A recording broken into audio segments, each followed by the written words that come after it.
Here, this will serve as a good spot to cross over. Arlecchino, hold up a second. Since you brought us all this way, would you mind telling us what you've got planned? We still haven't got the slightest idea what's going on here. And if even Khaenr'iah doesn't know where the iridescent moon's marrow is, how do you? Simple. Because I am an inheritor of the royal bloodline of the Crimson Moon, and one of the last surviving embers of the Two Worlds' flames. Huh? Are you serious?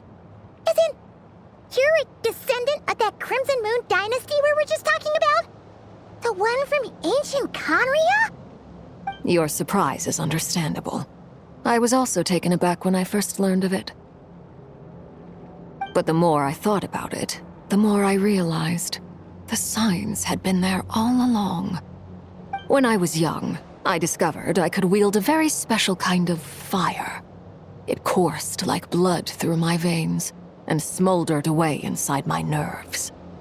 What's more, whenever I experienced strong bursts of emotion or drew too deeply on this power, it was like some kind of presence within the fire would begin to gnaw away at me, consuming me from the inside out.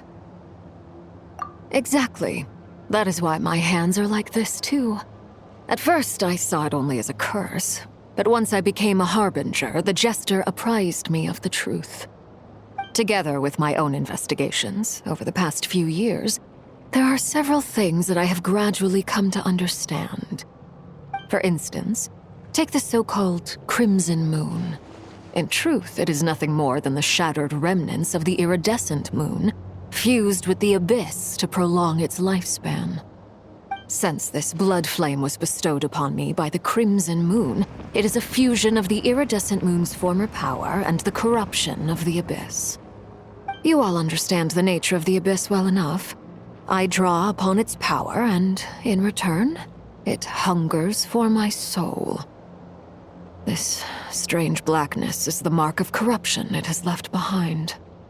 If I recall correctly, you once told me that if the corruption ever made it to your heart, you'd become a completely different person. Yes, and that's the reason I'm always careful not to push my power too far. It's essentially a never-ending tug-of-war. Oh, sounds intense. Anyway, the rest of my story can wait. Is there anything else about the Crimson Moon or the Iridescent Moon that you're unclear about? Paimon has a question. So, the Crimson Moon that the Khaenri'ahs used to worship was actually the Iridescent Moon, right? Which was one of the three Moon Sisters. Does that mean that the Khaenri'ahs were to the Crimson Moon as the Frost Moon Scions are to the Frost Moon? So much of that history has been lost. We have no way of knowing exactly what they were like. But I would suspect that the Khaenri'ahs weren't as devout in their moon worship as it might appear. The iridescent moon's remains simply served as their link to the abyss. Later on, perhaps someone discovered a way to make direct contact with the abyss. Or maybe there was some kind of ideological divide. Either way, a dissenting faction staged a coup and drove out the royal heirs of the Crimson Moon dynasty.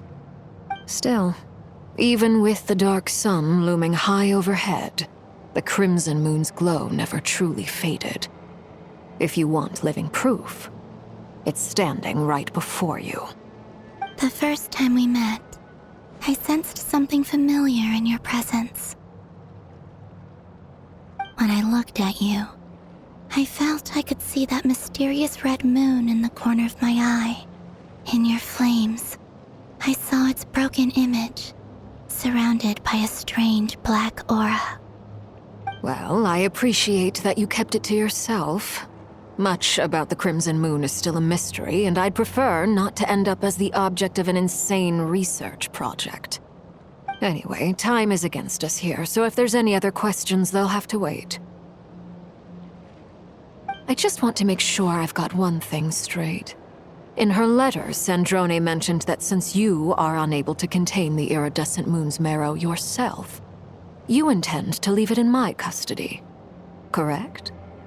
That's right.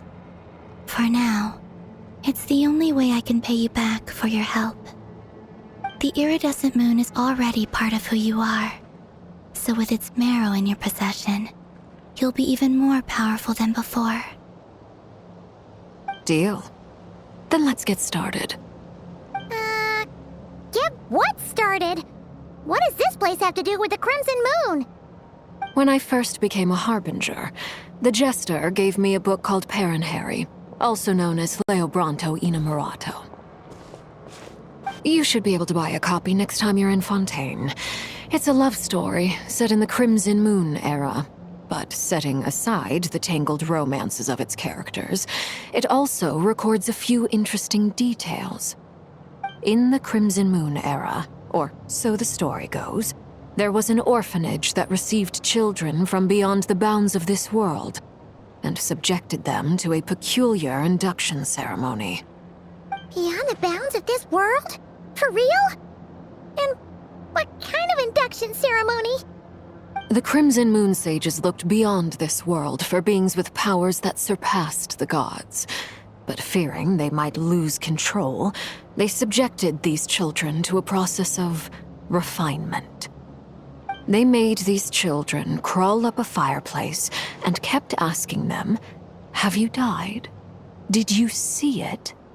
Until they finally admitted to having died and seen a crimson moon. The adults embraced the children who passed the ritual, telling them, "Within the fireplace, you have traversed the flames between two worlds. Here and now, you are born anew."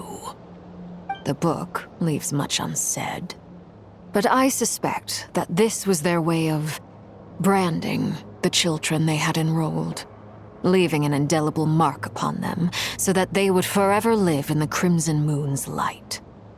That explains why I can't sense the Crimson Moon's marrow in this world. It makes sense that it would be sealed in a special space that can only be accessed temporarily through some kind of ritual. But there's no fireplace here. Do you see a chimney anywhere? Oh, are we supposed to build it ourselves? Okay, fine.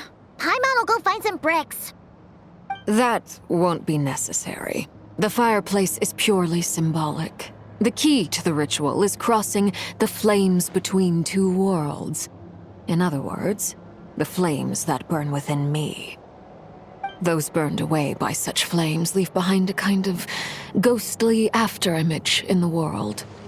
In the days of Khaenr'iah, people believed they could be used to bridge the gap between the two worlds of life and death. In short, I can open a passage to that space for you. That's the easy part.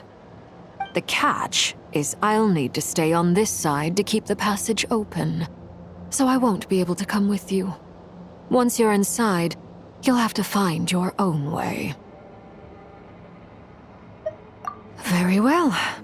Then I'll open it up. Traveler, spare me a little more moonlight if you would. I may need it.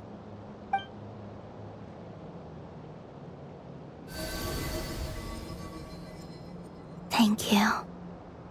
I feel like I've recovered some of my strength now. It should be enough to move us across short distances and confront whatever dangers might await.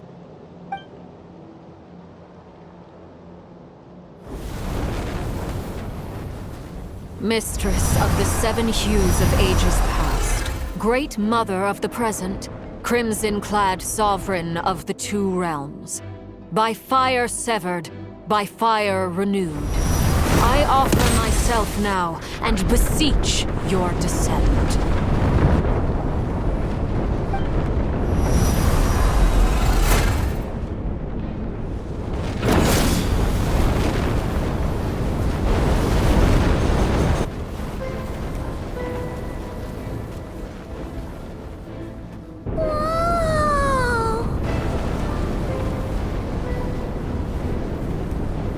One word of advice.